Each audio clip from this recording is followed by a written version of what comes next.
Hey Pat, are you free for like 2 minutes? Yeah. Yeah.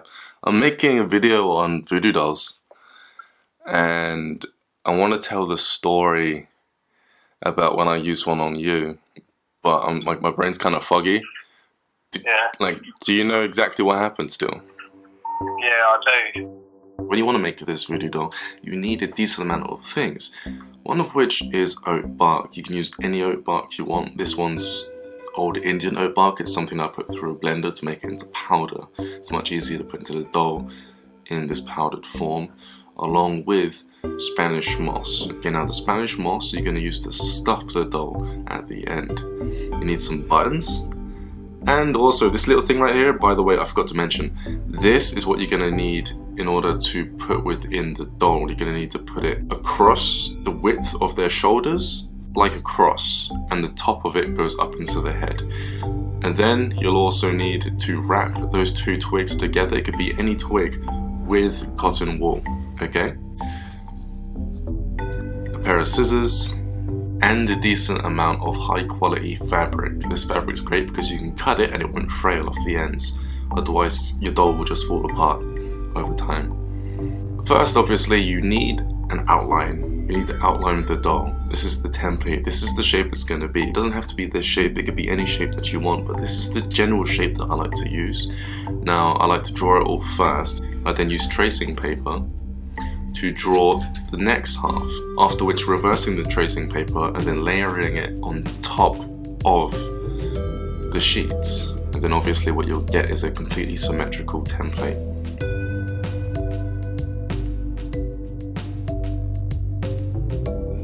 Now you want to grab a pen or a pencil and just alter the fine line. Get rid of any rough edges, any sharp edges mainly, because they're going to really make it difficult to pop out once you turn this doll inside out, to pop out the doll fully so that you can stuff it and get its original shape as intended here on this piece.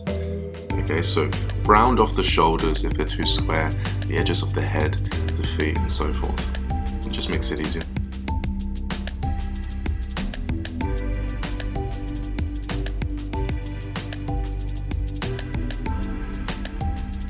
Okay, so next you need a piece of fabric and you lay it out on the floor. Once laying the fabric out on the floor, you get your template. Now what I like to do, especially with this one, because it's so thin, I like to double layer. So what I'll do is I'll take one sheet and fold it in half and just use that as one side of the doll. Okay, so maybe the front side. Then I'll do the same for the back. So what you're seeing here is you're seeing me measuring it so that I can fold the pieces in half to make the individual sides of the doll. And then I cut it like so. It's actually a good thing that it's this thin because I can still see through it once I put it on top of the template.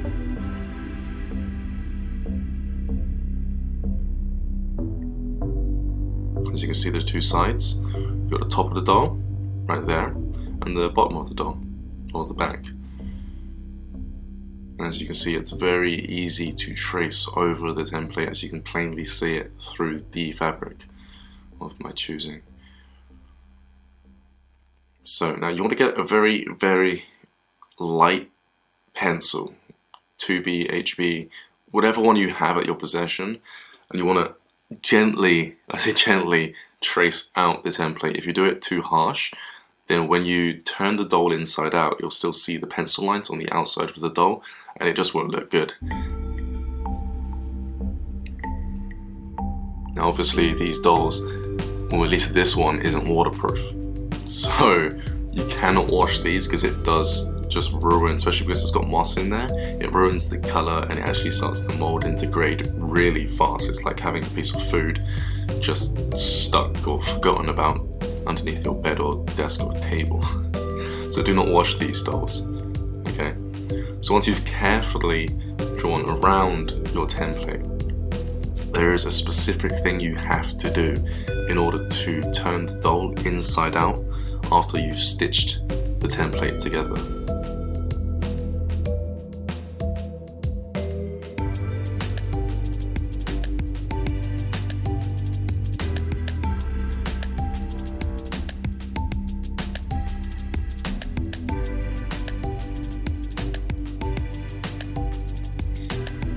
that is this. As you can see here, I've left clearly 1.5 inches of space in diameter, which I'm not going to stitch through.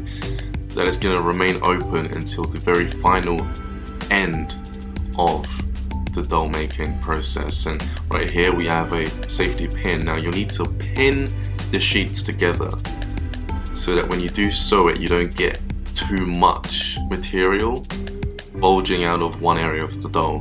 This makes sense. You need to keep it completely flat and pin around the doll so that when you do sew the doll together, it stays evenly laid, the layers of fabric, so that when you do stuff it, you don't get any strange bulges that shouldn't be there.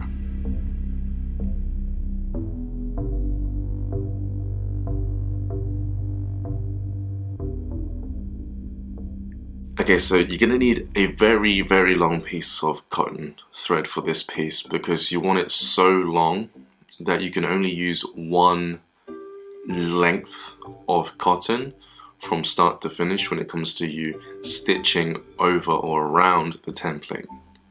Okay, so you thread the needle. Everyone's done this. If you can't do it, get some help. And there are actually some devices that you can buy that actually thread it for you, depending on your budget. Once you've threaded the needle successfully, you want to turn the entire thing around and tie a knot. A double-ended knot, 2 knots, 3 knots of your choosing at the end, so that the needle doesn't slip out of the thread.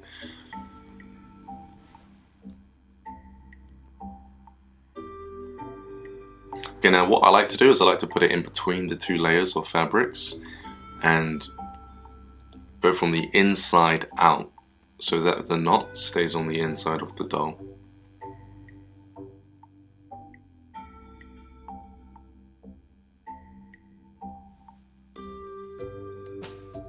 And now for the lengthy process, but not the most difficult process of this doll making process.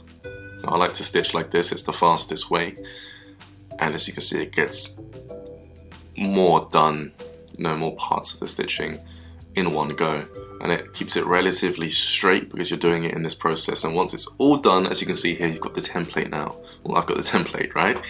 And that's part right there, that part where it just doesn't look like it fits in with the template, the part where that piece of material is just sticking out the leg. That is very important.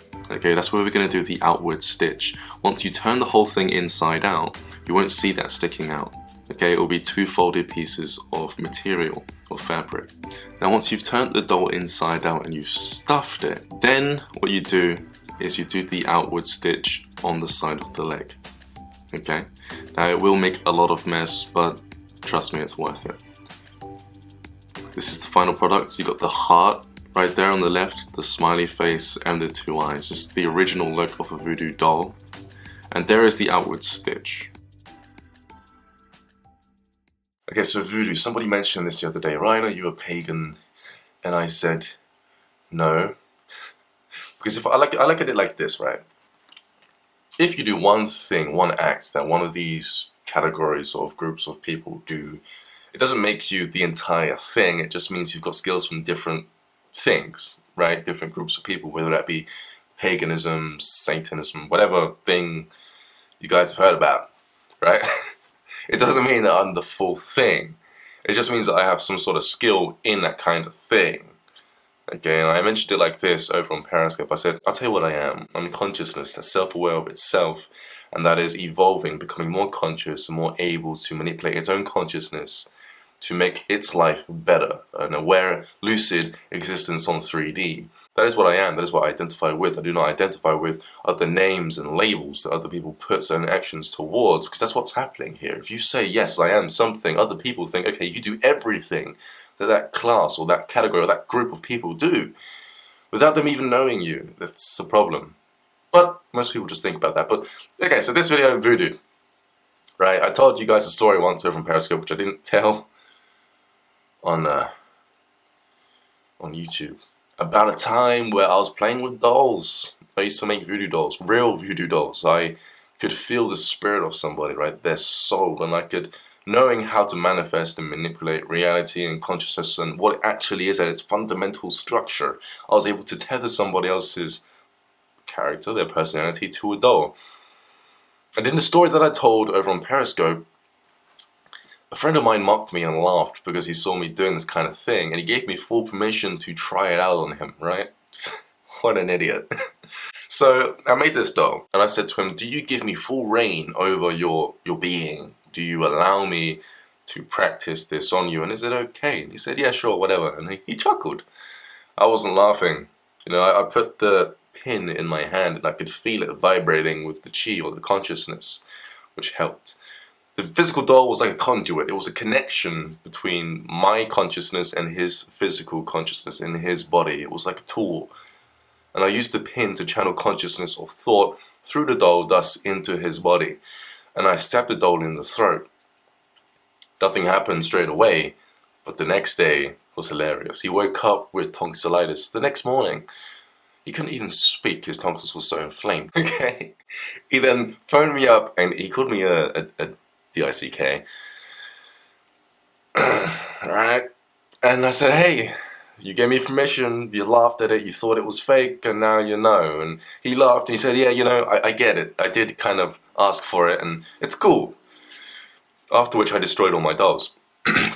Years later, I became better. I became more equipped with the knowledge of creation and manifestation, and I released a manifestation course on how to manipulate consciousness. Not only that, but I also manipulated two people's lives in certain ways, the direction of their lives, and made them happier by manipulating reality. And I thought, what if I can create a new doll, a new kind of doll that using certain skills of mine when it comes to manipulating reality, I can use the doll as a conduit again and put consciousness through that doll and then attach it to another person's life.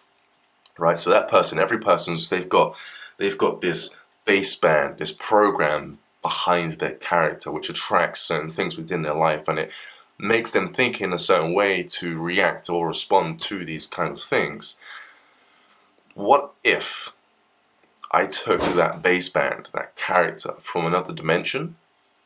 Because every parallel dimension, there's always going to be a version of you that has what you want. So what if I took that baseband from that being and I pulled it into this reality? I then tethered the doll to that person that I wanted to see have that thing that their parallel self already had within that quantum reality, and I put that baseband using the doll into this reality onto that person. A luck doll, a good luck charm, so to speak. And that is what I did. That is when I created this doll. It's a living representation of the consciousness channeled from a quantum reality or parallel reality where that person has what it is that they want nowadays. It took me 2 days to make, and it's pretty much perfect. It is not a doll that you can use pins on. Okay, it's simply a tool to channel consciousness, and that's what it is. A lot of people misinterpret dolls, or a lot of people think that the dolls are possessed and they got demons attached to them and so forth. That's a different kind of doll, okay? A different kind of doll. This is not that. This is literally like a telephone. It's using consciousness from third dimensional attributes, what it was that I made the doll out of, right? And it's using the mental plane, the emotional plane, all these different levels of reality in order to channel consciousness from one place to another. So the person who's operating the voodoo or the consciousness exchange, the magi, the person dealing with the imagination, it's solely dependent, the result is solely dependent on who it is that's actually performing the magic in the first place. Now, I am willing to teach people how to make these dolls, and that's why I'm making this video. I'm going to tell you guys how I did it. But really, if you do not have knowledge on how to manifest already, if you don't know how to enter these levels of consciousness manually, by yourself, mentally, and you don't know how to tether this energy to an object like this, then the doll's not going to have much power. It's not going to be able to do much at all. Because the magician, the magi, the guy dealing with their imagination doesn't know how to channel such consciousness in the first place. So you're just going to end up with an empty doll. So there you have it. That's how you make a real voodoo doll. And the consciousness behind it. I'm Ryan JC. I'll speak to you guys pretty soon. Holding. Anyway, let's just do a phone call. I hope he's free. And I'll put it on speaker too. Bundle call.